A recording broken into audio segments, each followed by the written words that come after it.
2020, I finally made my way to the neurologist here in the US on the basis of that my migraines that had been with me since birth, they changed their character. They acquired some specific, very persistent feeling in my head. They localized in a weird way. So I really didn't know what to do, and I finally got brave enough to go to the doctor to possibly get it sorted out. So with the neurologist, I was discussing what it could potentially be, and we agreed that it would be a good idea to do MRI. So I went to do the MRI scan, and then it freaked me out so much because I was like, what am I doing with my life? What am I doing with myself? Why am I treating myself this way to need to go through this?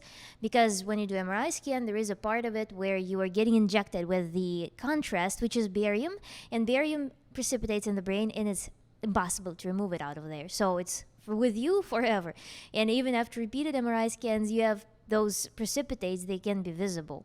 So I go to the neurologist, and after all those tests and stuff like that, he says that no, it is a migraine. So the only thing that I can give you is that I can offer to you is to get the numbing injection, so nerve blocker, whether it's Botox or some other thing. So I look at him, and he's like, yeah, I realize you won't go for that because I can tell you're more natural, you're more into like non-pharmaceuticals ways of coping with things.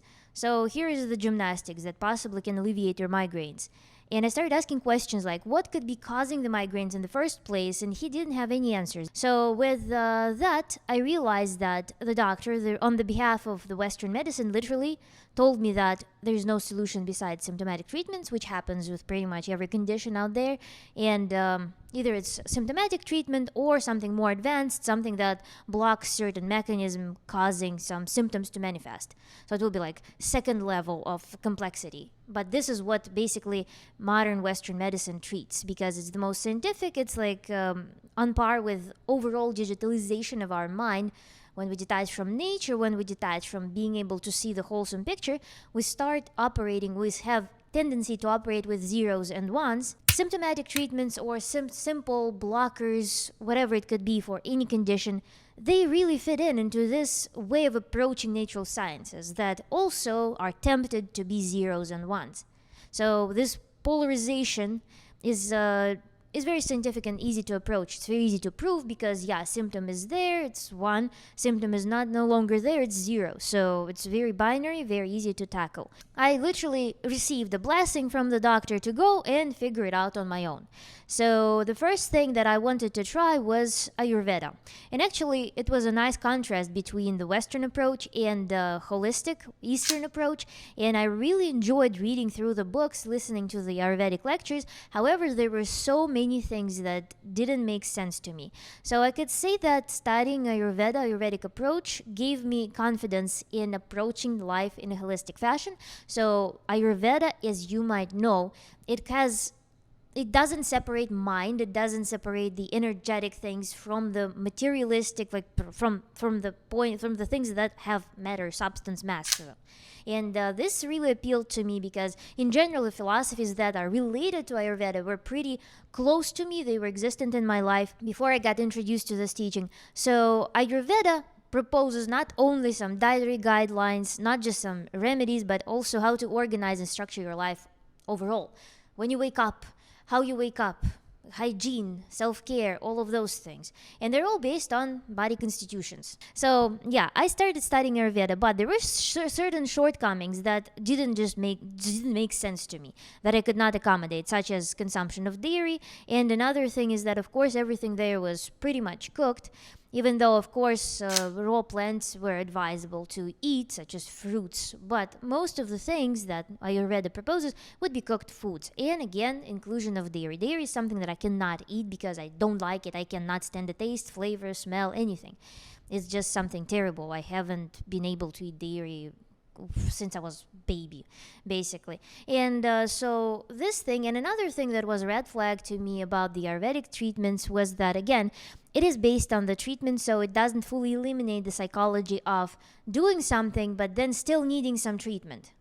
And then another thing that was on par with that, it was on the same theme, is that every adjunct between the seasons, so every 3 months, Ayurvedic school proposes that people go through the detox. And the detox involves oiling yourself, cleaning the GI tract, and fasting. But what it does is that the fasting literally consists of consuming this meal that is boiled white rice with boiled mung beans. I don't know which diet a person must be on in order to detoxify on white rice and boiled beans. I have no clue. So for me, it was very strange, and I realized that Ayurveda, and that was the time when I was into meditations, when I tried to fix my mind, when I tried to fix the reactions, responses, some automatic things that I was going through. That's the time when I started therapy. So I was really heavily invested in literally rewriting my personality, in adjusting my lifestyle in accordance to that. Ayurveda was really great help because I was able to very well connect and find tools to work inside of my body and meditate and so on and so forth. So Ayurveda was a nice part of my life. But I realized that now, no remedies, no approaches like that while I was eating cooked foods would bring me the solution against the migraines. They would simply not subside. So it was funny because one girl under my video about changes on raw diet, she posted a comment that it's all placebo. It's all a placebo. It is very funny to me because I literally invested a year into trying to fix my migraines with things that would be considered a placebo. So treatments that I see, okay, in the textbook, it says that it will heal my migraine. Then I go and do meditation. I try literally to exercise my mind with full confidence that it should fix my mind, that it should fix my condition. I would go and do this mental exercise in order to solve the problem.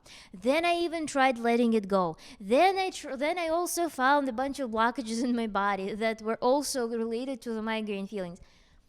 So if that was not a placebo, it would be very funny to claim that raw veganism would be a placebo, especially because in 2021, a year from that, the story that I was describing about the Ayurveda neurologist, when I started going on raw vegan diet, I actually didn't intend on healing anything with raw vegan diet.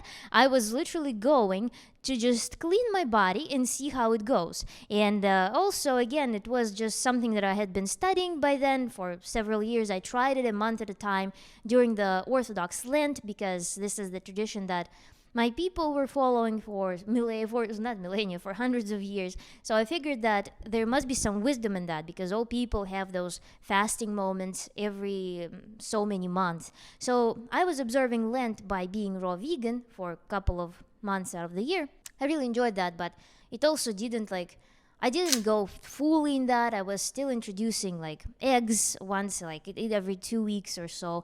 I was still sinning with some foods. I didn't know the full methodology of going raw vegan. So it was kind of sloppy. And again, I didn't regard it as an open-ended problem. But so, yeah, in 2021, I go raw vegan and my migraines stop. So it would be very funny to claim that that was a placebo because I even didn't know that it was possible to begin with. Because with Ayurveda, I actually surrendered to the idea that they will never heal. So raw vegan removes my cravings, raw vegan stabilizes my energy, raw vegan makes it possible for me to wake up early, to do things, to be athletically very fit, to be able to outperform myself even 10 years ago physically. So it was really amazing. It literally put everything in place, that raw vegan practice. And another thing is that I no longer need to be purposeful with doing some treatments, with going and meditating. Because my entire life, I can enter the meditative state whenever I wish. And in general, the overall ecstatic outlook of life is present as a background. So it is really, really cool practice. And I don't know, there's probably no school of thought that has some shortcomings, that has some purposeful actions to make it work. We compare with raw veganism, because raw veganism, again, it restructures the entire body, restructures the entire mind. Ayurveda basically gives recommendations that are inherently bad, that create mucus in the body, that make people sluggish, that intoxicate their bodies by eating lots of boiled starches, by eating oils. It's not really good. It doesn't really fit many people. And so with that, with all those cooked foods, with dairy especially, it is essential to actually go and detoxify the body. So since it is a commercial thing and it has encrypted things that cause certain diseases to manifest.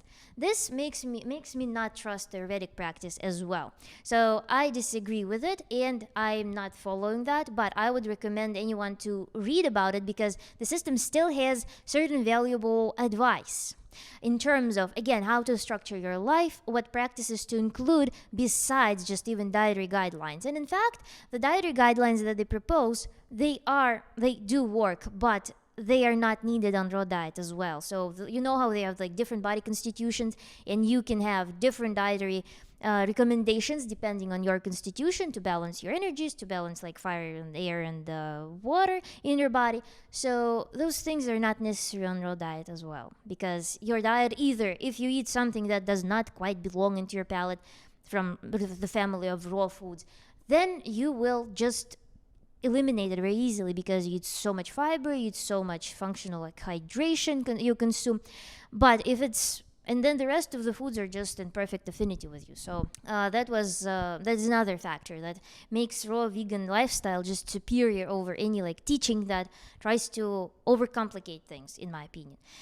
Then another thing, I left like a couple of practices that I do follow from Ayurvedic book, and those are oil pulling. Oil pulling I do pretty frequently, and I actually did a very cool recipe recently. I put cayenne pepper into my coconut oil. It's so good because it draws blood into the gums. It's an amazing one. Then I also do feet oiling. I oil my feet before bed every night. This is another mega cool practice that I learned from the Ayurvedic principles. And then the third thing that I do, especially in winter season, is I oil my body before taking shower, because I'm not really keen on like wearing clothes and keeping the air very cool. I would prefer to live in the warmer climate, of course, and have minimal clothes. But having heater on in winter is very bad for skin, and so it dries it out really readily. Especially when you take shower, you feel like your skin just cracks, as those mini cracks. So just put oil before showering, and then it keeps the skin very supple because warm water opens up the pores, oil can penetrate and soothe it a little bit. But yeah, those remedies are basically stemming from the fact that I don't live in a normal natural environment. And then oil pulling is a fun practice as well, but also totally unnecessary unless there are some dental conditions. But yeah, having it for prophylaxis is pretty nice as well. So those things that I follow from Ayurveda to today, and that's it.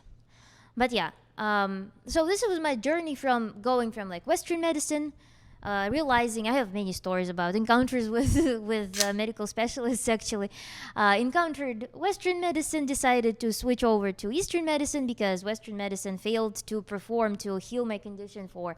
By then it would be 2020. For 26 years, it was failing to help me to heal migraines, and then Eastern medicine again maybe was a nice milestone to have, but I wasn't really amused with the effects that it gave me.